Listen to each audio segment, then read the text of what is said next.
श्रीमाता श्रीमहाराज्ञी श्रीमत्सिंहासनेश्वरी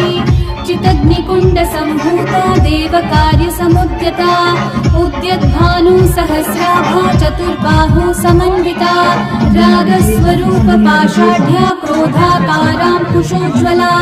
मनोरूपेक्षुकोदण्ड पञ्चतन्मात्रसायका निजारुणप्रभापूरकमज्जद्ब्रह्माण्डमण्डला चम्पकाशोकपुन्नागः सौगन्धीकलसत्कचा कुरुविन्दमणिश्रेणी कनत्कोटीरमण्डिता अष्टमी चन्द्रविभ्राजद्दलिकस्थलशोभिता मुखचन्द्रकलङ्काभमृगनाभिविशेषका वदनस्मरमाङ्गल्यगृहतोरणचिल्लिका